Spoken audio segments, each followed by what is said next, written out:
আমি শুনেছি যে তোমাদের রোজা মাসে নাকি মিথ্যা কথা বলতে নেই, আর এখানে তোমরা খুন করে দিলে। এমন কি ভুল ছিল ওই ছোট বাচ্চাটার? সে তো কিছু জানতো না, শুধু তোমার গায়ে একটু রঙই দিয়ে দিয়েছিল, তাই জন্য খুন করে দিলে এই দাদা ভাইকে। তো বন্ধুরা, আসলে ঘটনাটা ঘটে কি, তো একটা 10 থেকে 11 বছর বয়সী একটা বোন, তো ওই ছোট বোনটি ছাদের মধ্যে রং খেলে। তো রাস্তা দিয়ে অনেক মানুষ পেরিয়ে যাচ্ছিল, তাদেরকে রং দিচ্ছিল, অনেক মজা করছিল। তো সে একে তাকে রং দিচ্ছিল। তো একে তাকে রং দেওয়ার সাথে সাথে যখন এই মেয়েটি বুরখা না কি বলে এই কালো ড্রেসটা যখন পরে রাস্তা দিয়ে হেঁটে পেরিয়ে যায়, তখন এর গায়েও একটা বেলুন লেগে রং লেগে যায়। এর বয়স 10 থেকে 11 বছর বয়স। এর এখনো ঠিক করে ততটাও জ্ঞান হয়নি যে কাকে রং দিতে হবে বা কাকে দিতে হবে না। তো মানছি যে এই দোল উৎসবটা তোমাদের নয়।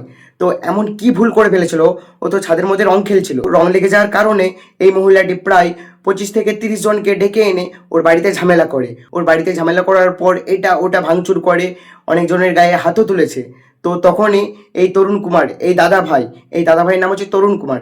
তো এই দাদা ভাই প্রতিবাদ করতে যায় যে আজ তো আমাদের হোলি উৎসব, হয়তো তোমার গায়ে একটু ভুল করে রং লেগেই গেছে।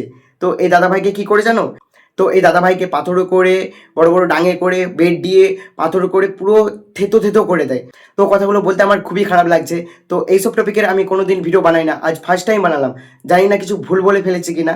তো আমার তো মনে হয় না যে কোনো কিছু ভুল বলেছি বলে। আর জানি না যে প্রশাসন কি ব্যবস্থা নেবে। তো তুমি কি এটা ঠিক করলে? এইটুকু বাচ্চার জন্য এই মানুষটার প্রাণ কেড়ে নিলে। তুমি তো রোজা রেখেছিলে, অন্তত এই রোজার দামটা রাখো, রোজাটাকে অন্তত সম্মান করো। এটা তো তোমাদের রোজা মাস।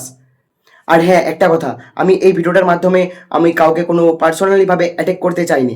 যারা মুসলিম দাদা ভাই ও দিদি ভাইরা আমার ভিডিওটা দেখছো, আমি যদি কোনো কিছু ভুল বলে থাকি তাহলে অবশ্যই আমায় ক্ষমা করে দিও। তো তোমাদের রোজা মাসের প্রীতি শুভেচ্ছা ও অভিনন্দন।